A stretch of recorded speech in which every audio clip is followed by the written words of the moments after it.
Welcome to our channel, Motivate Our Soul. Please subscribe my channel. Yes, I know C++, I know Java. Hey, எப்படா போக போக பார்த்துக்கலாம்டா மச்சான்றோம்.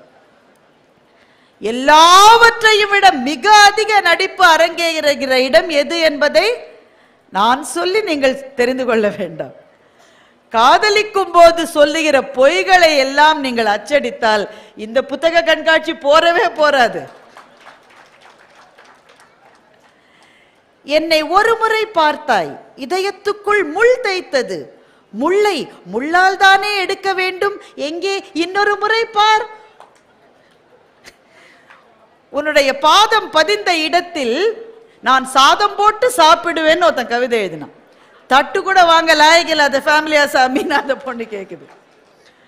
அப்போ நடிப்பு என்பது அன்றாட வாழ்க்கையிலே கூட தேவையான விஷயமாகத்தான் இருக்கின்றது. ஆனால் சில ரூல்ஸ் இருக்கு, அதைத்தான் உங்களோடு நான் இன்றைக்கு பகிர்ந்து கொள்ள வந்திருக்கிறேன். ஒரு நாடகம் மேடையில் நடக்கிற போது முதல் ரூல் என்ன? பங்கேற்கிறவர்கள் எந்த இடத்துல என்ட்ரி, எந்த இடத்துல எக்ஸிட். இப்போ எல்லாம் நீங்கள் எல்லாருமே நாடகத்தில் நடிச்சிருப்பீங்க, உண்டா இல்லையா? நீ எப்போ வரணுமோ அப்போ தான் வரணும்.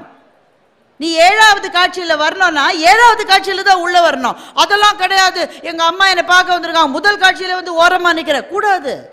நீ எப்போ வரணுமோ அப்போ தான் வரணும். உன்னுடைய காட்சி எப்போது முடிகிறதோ வெளியில் போடும். ஷேக்ஸ்பியர் அதைத்தான் சொல்றார், everybody has their own entry and exit. வாழ்க்கை என்கிற நாடகத்தில் நாம் உள்ளே நுழைவதற்கான ஒரு கட்டம் இருக்கிறது, வெளியேறுவதற்கான ஒரு கட்டம் இருக்கிறது. இருக்கா இல்லையா? உள்ளே நுழைவது என்பது பிறப்பு, வெளியே போவது என்பது மரணம் அப்படின்னு எடுத்துக்கலாமா? எடுத்துக்கலாம். கவிஞர் அப்துல் ரஹ்மான் சொல்லுகின்றார், கதவுகள் என்ற தலைப்பிலே எழுதுகின்றார், பித்தன் கதவுகளை திறப்பதும் மூடுவதுமாக இருந்தான். எதற்காக கதவை திறந்து திறந்து மூடுகிறாய் என்று பித்தனிடம் கேட்டேன். பித்தன் சொன்னான், கதவுகள் வெளியே போவதற்கா உள்ளே வருவதற்கா என்று பித்தன் கேட்டான். மரணமும் ஜனனமும் கதவுகள், இரண்டிலும் உள்ளே வருகிறோமா வெளியே போகிறோமா என்று பித்தன் கேட்டான் என்ற அபாரமான கவிதையை அப்துல் ரஹ்மான் எழுதுகிறார். இப்போ வாழ்க்கை என்கின்ற நாடகத்தில் என்ட்ரிக்கு ஒரு பாயிண்ட் இருக்கு, எக்ஸிட்டுக்கு ஒரு பாயிண்ட் இருக்கு. ஆனால் அது மாத்திரம் அல்ல, நம்முடைய குடும்பத்தில், அலுவலகத்தில், நாம் இருக்கிற மேடைகளில் கூட சில சமயங்களில் நாம் முன்தோன்றி பேச வேண்டும், சில சமயங்களில் மற்றவர்களை பேச விட்டு கொஞ்சம் பின்னே வரணும். எப்போ முன்னாடி வரணும் எப்போ பின்னாடி வரணும்ன்றது நமக்கு தெரிஞ்சிருக்கணும். வீட்டில் புது மருமகள் வந்தாள் என்றால், அத்தை நான் சமைக்கட்டா அத்தை என்று கேட்டால் அந்த நேரத்தில் வேண்டாமா நானே பார்த்துக்கிறேம்மான்னு சொல்லிட்டீங்கன்னா உங்களுக்கு நல்லது. அந்த நேரத்தில் செய் பார்க்கலாம், உங்கள் வீட்டில் என்ன சொல்லி கொடுத்துருக்காங்கன்னு பார்க்கலாம் என்றால் அந்த அந்த அம்மா வந்து ஒரே ஒரு வெங்காயத்தை கட் பண்ணுது. உடனே உங்கள் மகன் வந்து, darling do you need some help, உடனே பகன்னு எரியுது. ஏன்னா இந்த அம்மா வந்து 27 வருஷமாக சமைச்சிருக்கு, இது மட்டும் அவன் கேட்கல. ஒன்றுமே சொல்ல, வெங்காயத்தை வெட்டுறதுக்கு என்ன help, do you need some help. அந்த அம்மா அந்த பொண்ணு ரசம் வைக்குது, உங்கள் வீட்டில் இப்படித்தான் ரசம் வைக்க சொல்லி கொடுத்தாங்களா, இதுதான் ரசமா என்று அந்த டயலாக அந்த நேரத்தில் சொல்லக்கூடாது. நல்லா இருக்குமா, நல்லா இருக்கு, நீயும் உன் வீட்டுக்காரர் இது சாப்பிடு, எனக்கும் எங்கள் வீட்டுக்காரருக்கும் கொஞ்சம் வேற மாதிரி, இதுதான் உங்கள் டயலாக. எந்த டயலாக எந்த இடத்துல சொல்லணும்ன்றது நமக்கு தெரியணும். டயலாக மாத்திட்டீங்கன்னா பிரச்சனை. வாழ்க்கையில் சில இடங்களில் முன்னாடி நிற்கணும், சில இடங்களில் பின்னாடி நிற்கணும். மகாபாரத போர் முடிந்தது. மகாபாரத போர் முடிந்த உடனே அர்ஜுனனுக்கு அந்த போரை தான் வென்று எடுத்தேன் என்று ரொம்ப மகத்தான ஒரு பெருமை இருந்தது. நியாயம் தானே? எத்தனை பெரிய வெற்றி. கண்ணன் வந்து அர்ஜுனன்ட்ட கேட்கிறாராம், அர்ஜுனா என்னுடைய யாதவ குலத்தை சேர்ந்தவங்கள்லாம் பாவம் வந்திருக்காங்க என்னை பார்க்கறதுக்கு, இப்போ அவங்கள திரும்பி போகணும், போகிற வழியில் திருடர் பயம் இருக்கிறது, நீ அவங்கள போய் பத்திரமா கொண்டு விட்டுட்டு வந்துடுறியா என்று கண்ணன் கேட்கிறான். அர்ஜுனன் சொல்கிறான், இந்த வேலைக்கெல்லாம் நான் தான் போடுமா, நான் மகாபாரத போரையை ஜெயித்தவன் அல்லவா, சாதாரண திருடர்களை ஜெயிக்கிறதுக்கு என்னதான் நீங்கள் அனுப்பணுமா என்று அர்ஜுனன் கேட்கிறான். கண்ணன் வந்து நீ கொஞ்சம் போனா எனக்கு தைரியமா இருக்கும்பா. சரி சரி போறேன்னு போறான். அங்கே திருடர்கள் வருகிறார்கள். அர்ஜுனன் தன்னுடைய காண்டீபத்தை எடுத்தான், வில்லை அடித்தான். ஒரு வில்லு கூட திருடர்கள் மேல போய் விழல. மகாபாரத போரை ஜெயித்த கை அந்த கை. ஆனால் ஒரு வில் கூட, ஒரு அம்பு கூட நினைத்தபடி திருடர்கள் மீது போய் விழவில்லை. அப்ப கண்ணன் வந்தான். கண்ணனே வந்து திருடர்களை விரட்டி அனுப்பினான். அர்ஜுனன் கேட்டான், கண்ணா என்ன ஆயிற்று என்னுடைய கைக்கு? இது மகாபாரத போரை ஜெயித்த கை, ஆனால் என்னுடைய ஒரு அம்பு கூட இலக்கை தொடவில்லையே, எனக்கு என்ன ஆயிற்று? என் திறமைக்கு என்ன ஆயிற்று? கண்ணன் சொன்னான், உன்னுடைய திறமை என்பது உன்னிலிருந்து வருவது அல்ல, அது உனக்கு கொடுக்கப்பட்டது. அதனுடைய நேரம் முடிந்த உடனே அந்த திறமை அதற்கு பிறகு பயன்படாது. அர்ஜுனா, நீ ஒரு கருவி மாத்திரமே என்று தெரிந்து கொள் என்று கண்ணன் சொன்னதாக ஒரு மகாபாரத கதை இருக்கிறது. அப்போ வாழ்க்கையில ஒவ்வொருவருக்கான நேரமும் வரும், ஒவ்வொருவருக்கான நேரமும் வரும். என்னுடைய இப்ப டிராமால அப்படிதானே, எனக்கு பெரிய டயலாக் இருக்கு பின்னாடி. இப்ப முன்னாடி ஒரு ஆள் எகிரி எகிரி எகிரி பேசுறாருன்னு உடனே நான் என்ன செய்யணும்? நான் பொறுமையா தான் இருக்கணும். அந்த ஆள் பேசுறாரு, நான் நடுவில் பூந்து பேச முடியாது. என்னுடைய காட்சி, என்னுடைய நேரம் வருகிற போது அந்த வசனத்தை விட என்னுடைய வசனம் எப்படி இருக்கும் தெரியுமா? வீரபாண்டிய கட்டபொம்மன் படம் பார்த்திருக்கீங்களா? இந்த ஜாக்சன் துரையாக நடிப்பவர் தான் முதல்ல பேசுவார். நம்ம ஆளுக்கு டயலாக் அப்ப கிடையாது, அவர் தான் முதல்ல பேசுவார். பல காலமாக வரியை கட்டவில்லை, கிஸ்தியை செலுத்தவில்லை, திரையும் வந்து சேரவில்லை. இந்த வசனம் நீளமான வசனத்தை அவர் பேசுவார். கட்டபொம்மனாக நடித்த சிவாஜி சார் அப்படியே உட்கார்ந்துருப்பாரு. சிவாஜி சார் மாத்திரம் எந்திரிச்சு அந்த ஆள் நீள நீளமா பேசுறான், இப்பவே நான் பேசுறேன்னாக்கா அடுத்து வர காட்சிக்கு வெயிட்டேஜ் இருக்குமா? அந்த ஆள் அவர் ஜாக்சன் துரையாக நடித்த, அவரும் நல்ல நடிகர், அவர் சமீபத்தில் காலமாகிவிட்டார். அவர் ஃபுல்லா அந்த வசனத்தை சொல்லி முடித்த உடனே சிங்கம் எழுந்திருக்கும், கிஸ்தி திரை வரி வட்டி வேடிக்கை, வானம் பொழிகிறது பூமி விளைகிறது, உனக்கு ஏன் கொடுக்க வேண்டும் கிஸ்தி? எங்களோடு வயலுக்கு வந்தாயா, நாற்று நட்டாயா, நீர்ப்பாய்ச்சி நெடுவயல் நிறைய கண்டாயா, அங்கு கொஞ்சி விளையாடும் எம் குலப்பெண்களுக்கு மஞ்சள் அரைத்து பணிபுரிந்தாயா, மாமனா மச்சானா என்று கேட்கிற போது அரங்கங்கள் மாத்திரமல்ல, நம்முடைய நெஞ்சங்களும் ஆர்ப்பரித்த அந்த காட்சி வருவதற்கு என்ன அடித்தளம் என்றால், நீ பேசு கண்ணா, நீ பேசு, நீ பேசு, என் நேரம் வரும் அப்ப பாரு. வாழ்க்கை என்ற நாடகத்தில் நீங்கள் செய்ய வேண்டியது இதுதான் நண்பர்களே. நீங்கள் ஒரு செயலை செய்கிற போது தேவையில்லாமல் சில பேர் குறை சொல்லுவார்கள், பழி சொல்லுவார்கள், அபவாதங்கள் வரும், பிரிவினைகளை சொல்லி உங்களை ஒடுக்க பார்ப்பார்கள். நீங்கள் என்ன செய்ய வேண்டும்? என்ன செய்யணும்? நீங்க உங்களினுடைய நேரத்துக்காக காத்திருங்கள். அந்த நேரம் வருகிற போது அவர்கள் அத்தனை பேரையும் ஜெயித்து நீங்கள் உயருவதை நீங்களே உங்கள் கண்ணில் காண முடியும். இந்த பாடத்தை எனக்கு சொல்லிக் கொடுத்த ஊரே சேலம் தான், தெரியுமா?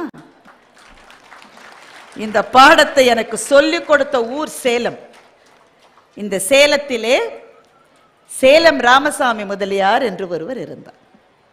அநேகமாக அவருடைய பெயரை இப்போது பல பேர் கேள்விப்பட்டிருக்க முடியாது. ஏன்னா இது நான் சொல்லுவது 100 வருஷங்களுக்கு முன்னாடி, கிட்டத்தட்ட 80 வருஷங்களுக்கு முன்னாடி.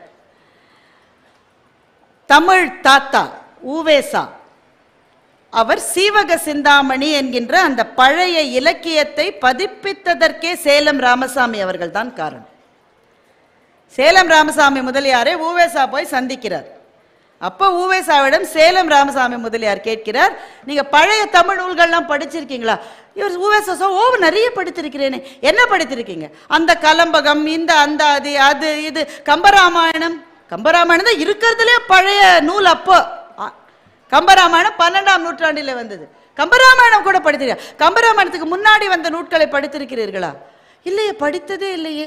சீவக சிந்தாமணி, சிலப்பதிகாரம், மணிமேகலை, இதை பற்றியெல்லாம் நீங்கள் கேள்விப்பட்டதில்லையா? கேள்விப்பட்டிருக்கிறேன், ஆனால் அந்த புத்தகங்களே இல்லையே, எப்படி படிப்பேன்?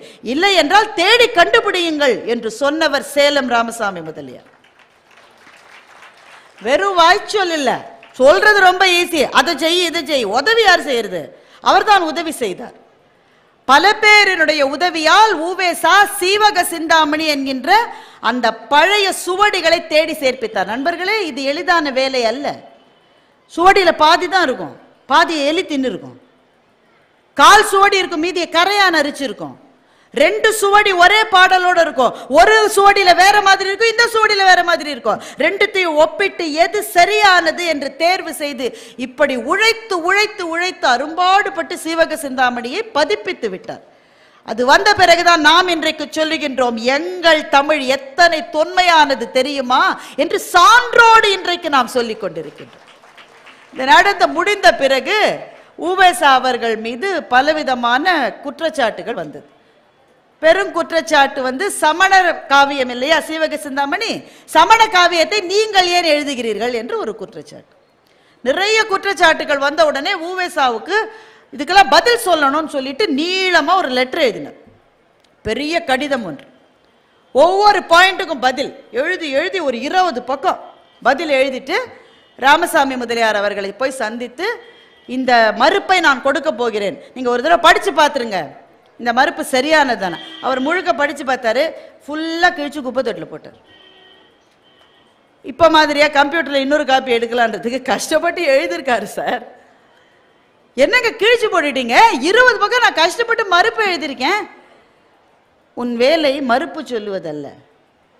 யாராவது உன் வேலையில் நீ உன் மனதையும் உன் ஆன்மாவையும் செலுத்தி ஒரு வேலையை செய்கிற போது 8 பேர் பாராட்டினார்கள் என்றால் ஒருவர் பொறாமைப்படுவார். பொறாமைப்படுகிறவர் தப்பு சொல்லுவார். அவருக்கு என்ன பதில் தெரியுமா? மறுப்பு எழுதுவதல்ல, இதைவிட அதிக உயரங்களுக்கு நீ செல்வது ஒன்று மாத்திரம்தான் இதற்கான பதில். பெருமக்களே, இது ஒரு பெரிய வாழ்க்கை பாடம், பெரிய வாழ்க்கை பாடம். ஏனென்றால் நீங்க எவ்வளவுதான் நன்மை தேடி செய்தாலும் குறை சொல்றதுக்குன்னே 2 பேர் வந்து நிற்போம். உண்டா இல்லையா சொல்லுங்க? உங்களுடைய உறவுக்காரர்களே இருப்பாங்க. உறவுகள் ரொம்ப பெருசு, நான் குறைச்சு சொல்ல வரல. ஆனாலும் என்ன இவளே எல்லாத்தையும் செய்யற மாதிரி ரொம்ப பண்ணிக்கிற இவ மாத்திரம்தான் செய்யறாளா, நாங்கெல்லாம் செய்யலையா? இந்த பேச்சு வராத ஒரு திருமணம் கூட இந்தியாவில் இதுவரை நடந்ததில்லை. அலுவலகத்தில் ராத்திரிலாம் உட்காந்து மாஞ்சி இவ வேலை செஞ்சுட்டு இருப்பான். அடுத்த நாள் காலையில் இவருடைய தலைமை பொறுப்பில் இருக்கிறவர், அவருடைய தலைமை பொறுப்பில் இருக்கிறவர் போய் இது மொத்தத்தையும் நான் தான் செஞ்சேன் பார், பகபகன் வயிறு எரியாது இவருக்கு. நடக்குமா நடக்காதா? பெருமக்களை, இது மாத்திரமல்ல, சில ஆராய்ச்சி கட்டுரைகளே மாணவர்களால் உருவாக்கப்பட்டவற்றை சில ஆசிரியர்கள், எல்லா ஆசிரியர்களையும் நான் குறை சொல்ல முடியாது, வணக்கத்துக்கும் மரியாதைக்கும் உரியவர்கள், சில ஆசிரியர்கள் அது தங்களினுடைய கட்டுரை என்று எடுத்துக்கொண்டு போய் பரிசுகளை வாங்கியது நடந்ததில்லையா என்ன? அப்போ பிரச்சனைகள் வரும், குறை சொல்லுவார்கள், இது சரியில்லைம்பாங்க. அப்ப மனசு வலிக்காதா, அழாதா என்றால் அழக்கூடாது. ஏனென்றால் நாடகத்திலே எப்படி என்னுடைய வசனம் வருவதற்கான ஒரு தருணம் வருமோ அதற்காக நான் காத்திருந்து என்னுடைய டைம் வர்ற போது என்னுடைய வசனத்தை சொல்லுவேனோ, அப்படித்தான் வாழ்க்கை என்கின்ற மேடையில் மற்றவர்கள் உங்களை பற்றி குறை சொல்லுகிற போது, பொறாமை கொள்ளுகிற போது, தவறு சொல்லுகிற போது அதற்கு பதில் சொல்லிக் கொண்டிருந்தால் it is just a waste of time. உங்களினுடைய ஒரே பதில் அதற்கு அடுத்த படிக்கு போய் காட்டுவது ஒன்றுதான் உங்களினுடைய ஒரே பதில். நான் நிறைய கல்லூரிகளுக்கு போகிறேன். இன்றைக்கு கல்லூரி மாணவர்களுக்கு அவர்களுக்கு நடுவில் இருக்கிற சூசைட் ரேட் ரொம்ப அதிகம்னு ஆராய்ச்சி கட்டுரை சொல்லுகிறது. மனம் வலிக்கிறது. நம்ம குழந்தைகள் தானே, நம்ம பிள்ளைகள் தானே, அது மனம் வலிக்கிறது. எதுக்காகடா சூசைட் பண்ணிக்க? பைக் வாங்கி கொடுக்கலன்னு சூசைட் பண்ணிருக்கோம். நாங்கள்லாம் நடந்து தான் சார் ஸ்கூலுக்கு போனோம், நடந்து தான் போனோம். பைக்குன்னு ஒன்றில் ஏறுறதுக்கே ஒரு 30-32 வயசாயிரும். அந்த காலத்தில் அவரே வேலைக்கு போய் ஒன்று வாங்கினா தான் உண்டு. அப்பா அம்மா 18 வயதில் பைக் வாங்கி தரவில்லை என்பதனால் நான் தற்கொலை செய்து, அது கூட பரவாயில்ல, அது இந்த ஆன்லைன் கேம் விளையாட விடலன்னு ஒரு பெண்ணு தற்கொலை செஞ்சுக்குது. என்ன காரணம்? நம்ம யோசிச்சிருக்கோமா? அந்த பிள்ளைகள் மீது தவற? நம்ம பிள்ளைங்க தானே, நம்ம ரத்தம் தானே. என்னடா ஆச்சு உனக்கு? ஒரு பெண்ணு வந்து அவனை காதலிக்கிறேன்னு சொன்னாலாமா, கொஞ்ச நாள் கழிச்சு உன்னை எனக்கு பிடிக்கலன்ட்டாலாமா, அவ்வளோதான், தற்கொலை. பெண்களும் அதே மாதிரி தான். அவன் காதலிக்கிறேன்னு சொன்னா, ஆசை வார்த்தை காட்டினான், நம்பினா, அவன் பின்னாடி போனா, அவன் வேற ஒரு பெண்ணை பார்க்கிறான். எனக்கு வாழ பிடிக்கல. இந்த குழந்தைகளுக்கு நான் சொல்ல விரும்புவது ஒன்றே ஒன்றுதான், வாழ்க்கை என்பது மகத்தானது நண்பர்களே. வாழ்க்கை என்பது மகத்தானது, மிக மிக விரிவுகளும் சுழிவுகளும் கொண்டது. முதல் கட்டத்திலே எப்படி வெறுத்து போகும்? ஒரு don't judge a book by its cover என்று ஆங்கிலத்திலே ஒரு சொலவடை இருக்கிறது. இந்த புத்தகத்தினுடைய முதல் பக்கத்தை பார்த்தேன், எனக்கு பிடிக்கலன்னு போட்டுட்டு போயிடாதீங்க, தொடர்ந்து படியுங்கள், உங்களுக்கான சுரங்கம் அங்கே எங்கேயோ காத்து கொண்டிருக்கிறது அல்லவா? வாழ்க்கையின் முதல் கட்டத்தில் இருக்க ஒரு பொண்ணு தூண் துப்பிட்டா என்ன, ரொம்ப மனசுக்குள்ள நீ என்ன நினைச்சுக்கணும், இந்த பொண்ணுக்கு அதிர்ஷ்டம் இல்ல, இதை விட அதிர்ஷ்டம் உள்ள பெண்ணு என்னை நாளை கணவனாக தேர்ந்தெடுப்பாள் அல்லவா நீ நினைத்துக் கொள்ள வேண்டும். அது பெண்ணும் அப்படித்தான். இது வரலன்னா என்ன, இது அவமானமா? ஒரு அவமானமும் கிடையாது. எந்திரிச்சு நில்லு நீ தைரியமா. இதெல்லாம் ஒரு அவமானமா? அவ என்னை திட்டா, எங்க பாஸ் என்னை வந்து கோவிச்சுக்கிட்டாரு, பொம்பளை பிள்ளைங்க மத்தியில என்னை வந்து சொல்லிட்டாங்க. சகோதரர்களை சகோதரிகளை, எதுவும் அவமானம் கிடையாது வாழ்க்கை. உங்களுக்கு முன்னால் கோடானு கோடி பேர் வாழ்ந்த மண் இது. அவர்களுக்கு நிகழாத எது உங்களுக்கு தனியாக நிகழ்ந்திருக்கிறது? எந்த அவமானமும் களிமண் அல்ல. கடித்து விழுங்க முடியாத அவமானம் என்பது எங்கேயுமே கிடையாது என்று எழுத்தாளர் பாலகுமாரன் சொல்லுகிறார். எதை கடித்து விழுங்கலாம். என்ன? Wait for your time. இன்னைக்கு சரியா வரல, இந்த நாள் தப்பா போயிருச்சு, இந்த நேரம் என்னுடைய நேரம் அல்ல, இன்னைக்கு நான் ஜெயிக்கல, ஆனா என்னுடைய நேரம் வருகிற போது நான் வெல்வேன் என்று எழுந்து நிற்பவர்கள் தான் வாழ்க்கையின் கடைசி அத்தியாயம் வரை வெற்றியாளர்களாக இருக்கின்றார்கள். இரண்டாவது விஷயம், நாடக மேடை என்று நீங்கள் எடுத்துக்கொண்டால் சில இடங்கள்ல பேசணும், சில இடங்கள்ல உணர்ச்சியை காட்டணும். சில இடங்கள்ல எனக்கு ஏதாவது பிரச்சனையா? ஒன்றும் இல்லையே. நீங்க கிளம்புறீங்களா? நீங்களே கிளம்பிட்டீங்கன்னா மற்றவங்க எப்படி இருப்பாங்க? சரி. இப்போ சப்போர்ட்டிங் கேரக்டர்ஸ் இருக்கும் இல்லையா நாடக மேடையில்? துணை கதாபாத்திரங்கள். கதாநாயகன் இருப்பான், அவனுக்கு துணை செய்கிற கதாபாத்திரங்கள் பக்கத்தில் இருக்கும். கதாநாயகி, இப்ப கதாநாயகிக்கு வசனம் இருக்கும், கதாநாயகனுக்கு ஃபைட்டிங் சீன் இருக்கும், டான்ஸ் இருக்கும். பக்கத்தில் இருக்கிறவங்க எல்லாருக்கும் அந்த எல்லா சான்ஸும் கிடைக்காது. அவங்க போய் பக்கத்தில் துணையாக நிற்க வேண்டும். வாழ்க்கையில் சில சமயங்களில் நாம் கதாநாயகர்களாக இருப்போம், சில சமயங்களில் துணை கதாபாத்திரங்களாக இருப்போம். எந்த நேரத்தில் நாம் துணை கதாபாத்திரம், எந்த நேரத்தில் நான் தான் கதாநாயகி என்கின்றதை வாழ்க்கை என்கின்ற நாடகத்திலிருந்து நாம் தெரிந்து கொள்ள வேண்டும். ஒரு மாணவன், அன்னைக்கு அவனுக்கு டென்னிஸ் போட்டி ஸ்கூல்ல. அவன் வந்து அவங்க டீச்சர் ரொம்ப நாளாக அவனை திட்டிகிட்டே இருக்கு, நான் அவனை ஃபைனல்ஸ்க்கு செலக்ட் பண்ண மாட்டேன், நீ I am not seeing the best potential in you. இந்த பையன் அன்னைக்கு டெஸ்ட்டுக்கு போகிறான். அன்னைக்கு அவன் விளையாடுறத வச்சு அந்த டீச்சர் முடிவு பண்ணுவாங்க இவனை தேர்ந்தெடுப்பதா இல்லையான்னு. அவன் போகிற போது அம்மாட்ட சொல்கிறான், அம்மா எனக்கு ரொம்ப பயமாக இருக்குமா, அன்றைக்கி என்னை தேர்ந்தெடுக்கலைன்னா எனக்கு அவமானமாயிரும்மா. இந்த கெட்ட வாழ்க்கையில் நமக்கு யாருக்காவது வராமல் இருந்திருக்கிறதா? எனக்கு அவமானம் ஆகிடும், என்னை சூஸ் பண்ணலன்னா நான் என்னம்மா செய்வேன்? அம்மா சொன்ன, நீ போ, டூ யர் பெஸ்ட், உன்னால் என்ன முடியுமோ அதை நல்லா செஞ்சுட்டு நீ திரும்பி வா. அந்த பையன் அன்றைக்கி போனான், ரொம்ப நல்லா விளையாடினான், செலக்ட் ஆகிட்டான், வீட்டுக்கு திரும்பி வந்தான். ஆனால் அம்மாவுக்கு சர்ப்ரைஸ் கொடுக்கணுன்றதுக்காக முகத்தை டல்லாக வச்சுக்கிட்டான். நம்ம பிள்ளைங்க நம்மள்கிட்ட செய்யும் தானே, என்ன தெரியுமா, என்ன செலக்ட் பண்ணிட்டாங்க நான் அப்புறம் சொல்லலான்றதுக்காக வேணும்னே முகத்தை டல்லாக வச்சுருக்கான். வீட்டு கதவை திறந்த உடனே பார்த்தா அவனுக்கு அப்படியே ஆச்சரியம். வீடு முழுக்க அந்த அம்மா வந்து வண்ண வண்ண, அந்த பர்த்டேக்கெலாம் பண்ணுவோம்ல, வண்ண வண்ண பேப்பர்களை போட்டு பலூன்ஸ் எல்லாம் போட்டு அழகழகான விளக்குகளை போட்டு அந்த அம்மா வீட்டை அலங்கரித்து வச்சுருக்கு. என்னம்மா நீ செஞ்சுருக்கான?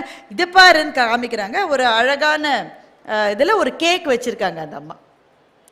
அந்த கேக்கில் வந்து அந்த பையனுடைய பேர் போட்டிருக்கு. என்னவா நீ செஞ்சிருக்க? இது மாத்திரம் இல்ல, உனக்கு பிடிச்ச எல்லா பலகாரமும் இன்னைக்கு செஞ்சிருக்கேன் பாரு. உனக்கு பிடிச்ச சப்பாத்தி, குருமா, எல்லா குழம்பு எல்லாம் செஞ்சு வச்சிருக்கேன். இன்னைக்கு ஃபுல்லா நீ உன்னோட செலிப்ரேஷன் தான். அந்த பையன் சந்தோஷம் தாங்கல. கேக்க சாப்பிட்டான், அந்த நல்ல சாப்பாட்டை ஒரு கட்டு கட்டினா, எல்லாம் முடிச்சுட்டு அம்மாட்ட கேட்டா, உனக்கு யார் சொன்னாங்க நான் செலக்ட் ஆகிட்டேன்னு? உனக்கு யார் சொன்னாங்க? ஸ்கூல்ல இருந்து பசங்க யாராவது சொன்னாங்களா? அம்மா சொன்னாங்க, எனக்கு தெரியாதுடா, இப்ப நீ சொல்லிதான் எனக்கு தெரியும் நீ செலக்ட் ஆயிட்டேன்னு. இப்ப அந்த பையன் சொன்னா, நான் செலக்ட் ஆயிட்டேன்னு தெரியாமலேயே நீ எப்படி வீட்டை அலங்காரம் பண்ண? நான் செலக்ட் ஆயிட்டேன்னு தெரியாமலே எப்படி கேக் வாங்கி வச்ச? நான் செலக்ட் ஆயிட்டேன்னு தெரியாமலே விருந்து எப்படி செஞ்சு வச்சேன்? அம்மா சொன்னாங்க அவன்கிட்ட வந்து, நீ செலக்ட் ஆனாலும் ஆகாட்டாலும் நான் செலிப்ரேட் பண்ணத்தான் போறேன். ஏன் தெரியுமா? ஒரு முயற்சியை எடுத்திய அங்கேயே நீ ஜெயிச்சிட்டடாக்கண்ணா. அப்ப என்னை வாழ்த்துறதுக்காக நீ இதெல்லாம் செய்யலையா? நான் உன்னை வாழ்த்துறதுக்காக செய்யல, எனக்கு உன்னை ரொம்ப பிடிக்கும்னு சொல்றதுக்காக தான் இதெல்லாம் செஞ்சேன்னு அந்த அம்மா சொன்னாங்க.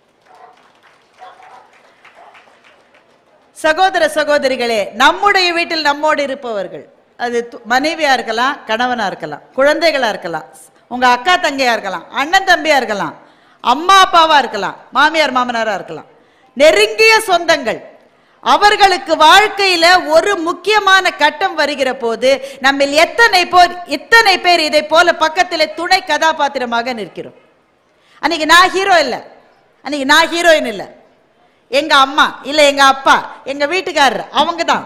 நான் பக்கத்துல போய் துணை கதாபாத்திரமாக நிற்க போகிறேன். நான் சொல்ல விரும்புகிற ஒரே ஒரு செய்தி இதுதான், உன்னிடம் எனக்கு நிறைய நேசம் இருக்கிறது என்பதை மாத்திரம் இந்த மேடையில் இந்த இடத்திலே நான் சொல்லுகிறேன் என்பது போல நான் நிற்க வேண்டிய தருணங்களை வாழ்க்கையில் நாம் செய்கிறோமா இல்லையா?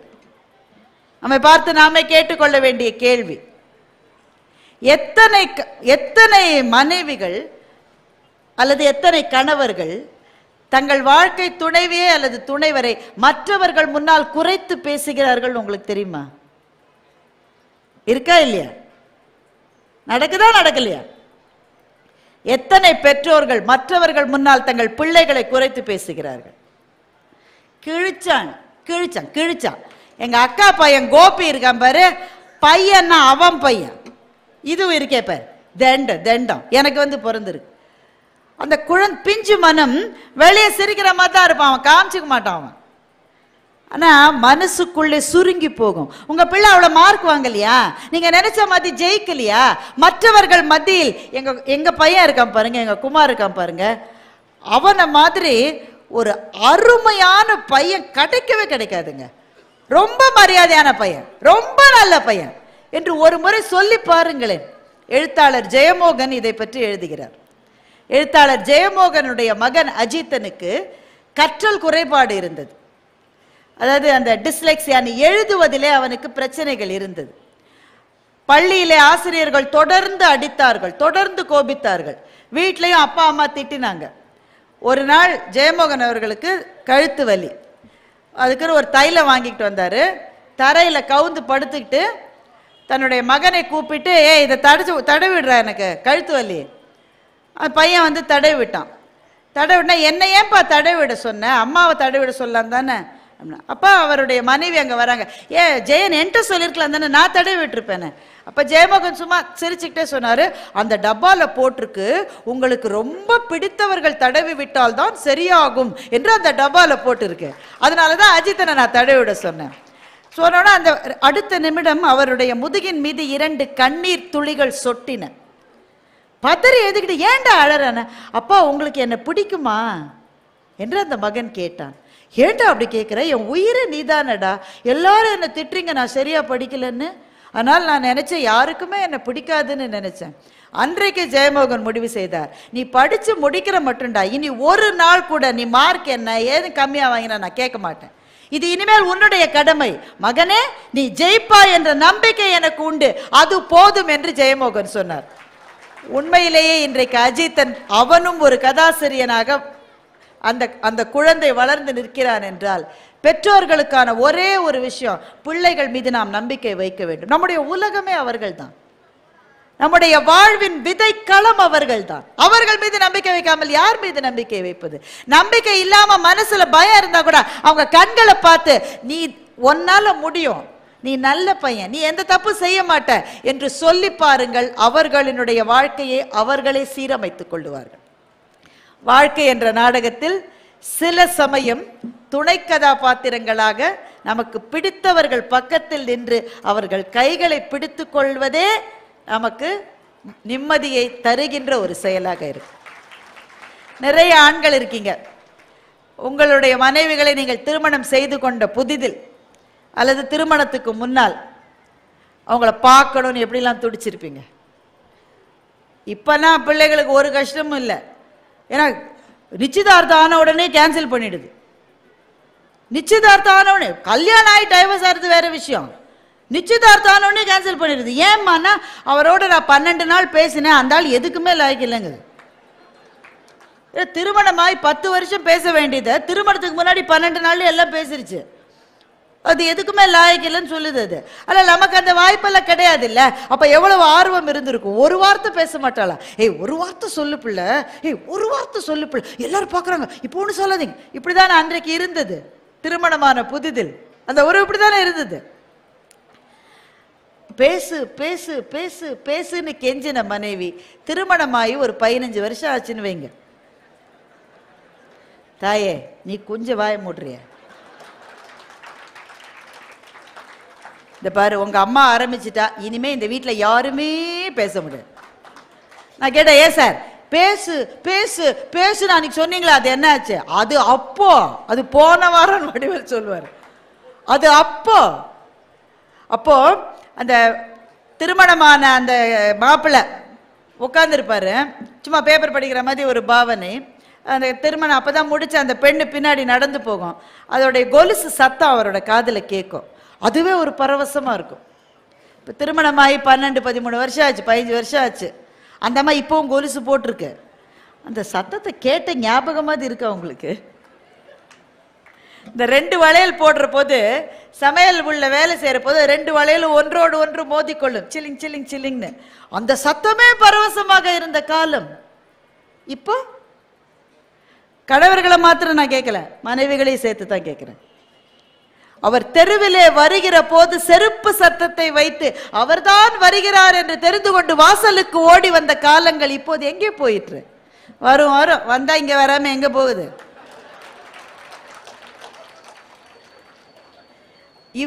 அவங்களோட அம்மா சொல்லுவாங்க, ஏய் மாப்பிள்ளை வராரு, வரட்டும், இப்ப என்ன பண்ணுன்றதுக்கு எந்திரிச்சு நின்று கும்பிடணும்ன. அப்ப இந்த 2 பேருக்கு நடுவில் அன்பு இல்லையா? நீங்க சொல்லுங்க, அன்பு இல்லையா? அன்பு இல்லையா? என்ன இருக்கு? நம்ம என்ன நினைக்கிறோம், அவதானே இப்ப சொல்லி என்னத்த ஆக போகுது. இந்த அம்மா நினைக்குது, ஆமா ஆமா சொல்லி காலெல்லாம் முடிஞ்சு போச்சு, பாத்துக்கல, அப்புறம் வேலை இருக்கு, அடுப்புல குழம்பு கொதிக்குது, பிள்ளைங்களுக்கு செய்ய வேண்டியது இருக்கு. ஒன்றை மாத்திரம் நான் உங்களுக்கு சொல்லுகிறேன், கடைசி வரை கைப்பிடித்து நம்மோடு வருவது வாழ்க்கை துணையாக இருக்கிற அந்த நபர் மாத்திரம்தான்.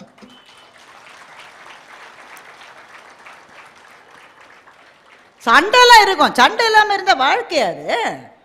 சண்டை இருந்தா நல்லது. சில வீட்டில் சண்டையே இருக்காதுன்னா எனக்கு பயமா இருக்கும். ஏன்னா சண்டை போட கூட லாயக்கில்லைன்ற ஸ்டேஜுக்கு போயிட்டா அந்த உறவு அதுக்கப்புறம் நல்லா இருக்காது. இதெல்லாம் ஒரு ஆளு இதுகிட்ட சண்டை போடணுமா, அந்த ஸ்டேஜ் அது.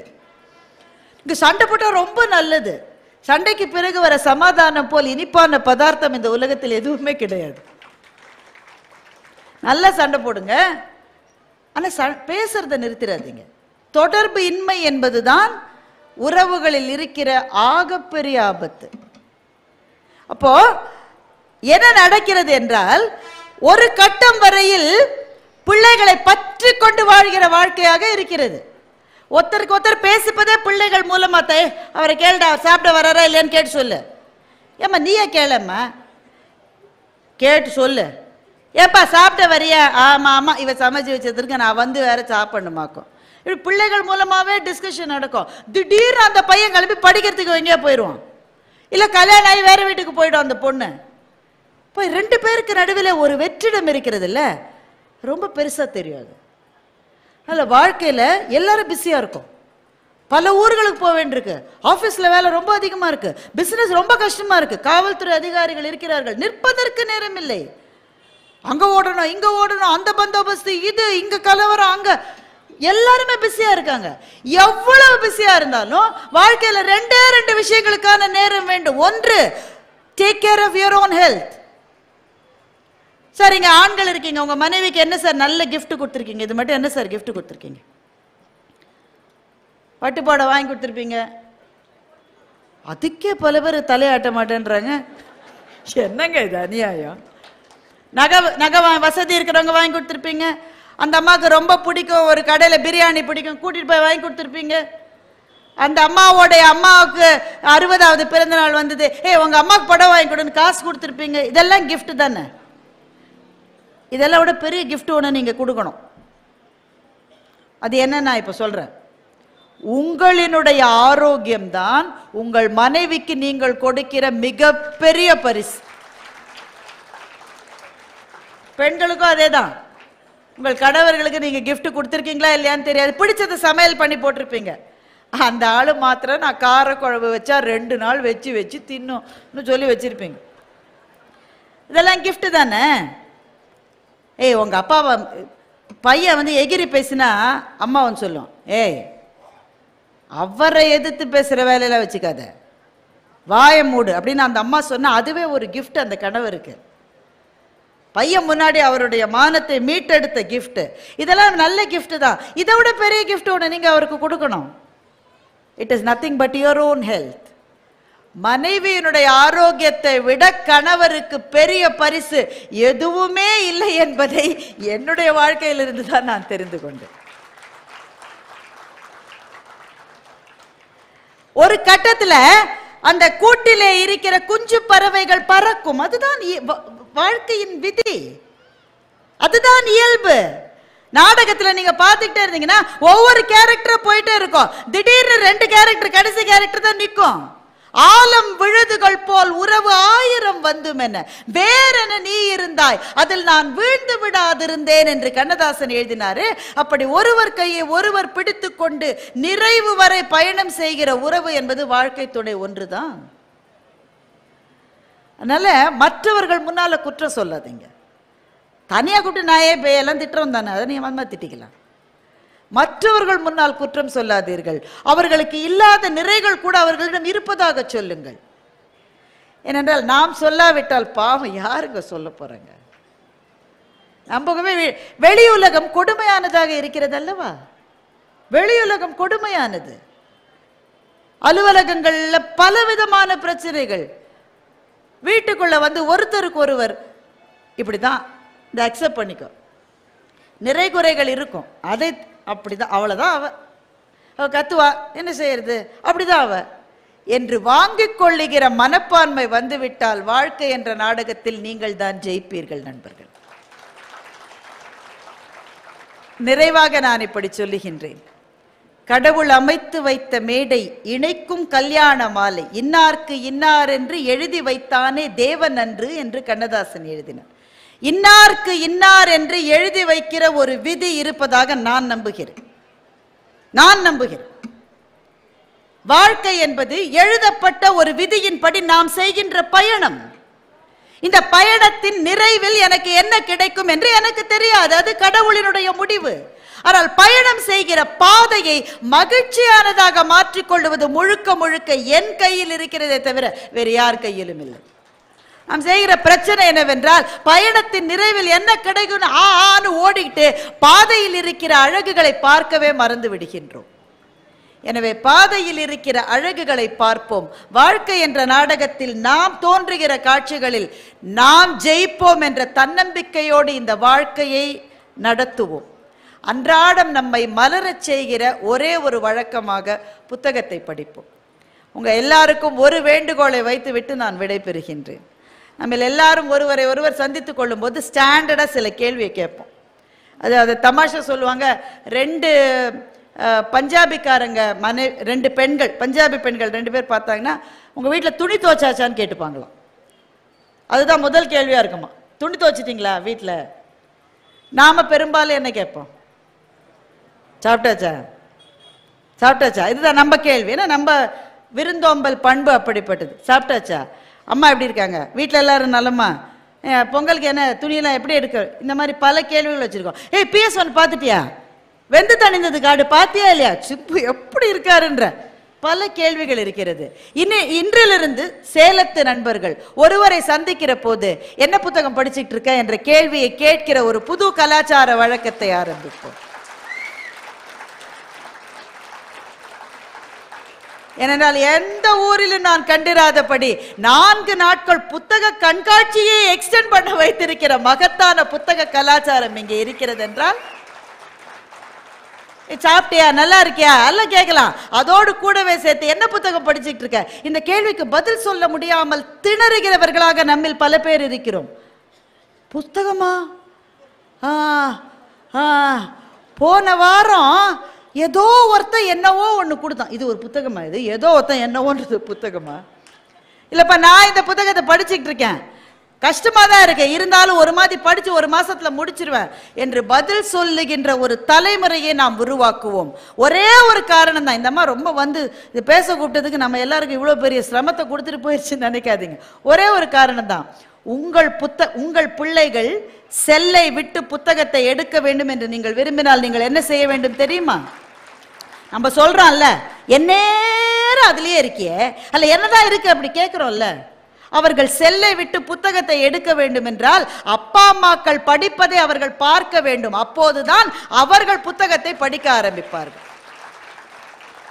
தாயும் தகப்பனும் புத்தகத்தை படிக்காத வீடுகளில் ஒரு புத்தகத்தை கூட குழந்தைகள் தொட மாட்டார்கள். நண்பர்களே, நீங்க இங்க 100 புத்தகத்தை வாங்கிட்டு போகலாம், அவங்க படிக்க மாட்டாங்க. அப்பாவும் அம்மாவும் படிக்கிற வழக்கத்தை வைத்திருப்பதை பார்க்கிற குழந்தைகள் தான் புத்தகத்தை பிரித்து படிக்க ஆரம்பிக்கிறார்கள். எனவே செல்லை விடு, புத்தகத்தை எடு என்பது உங்கள் பிள்ளைகளின் தாரக மந்திரமாக வேண்டும் என்று சொன்னால் நீங்கள் படிக்க தொடங்குங்கள். புது புது உலகங்களின் புது புது ஜன்னல்களும் வாசல்களும் திறக்கட்டும். மேலும் மேலும் அறிவார்ந்த சமூகமாக தமிழ் சமூகம் எழுந்து நிற்க வேண்டும். புத்தக திருவிழாக்கள் அந்த தீபத்தை தூண்டுகின்ற, அந்த தீபத்தை ஏற்றுகின்ற ஏற்றிகளாக இருக்க வேண்டும் என்று கேட்டு இந்த மகத்தான நிகழ்வை ஏற்பாடு செய்த மாவட்ட ஆட்சியாளர் மற்றும் பப்பாசியை சேர்ந்தவர்கள் உட்பட்ட அத்தனை பேருக்கும் என் வணக்கத்தை சொல்லி நன்றியோடு விடைபெறுகின்றேன். நன்றி, வணக்கம்.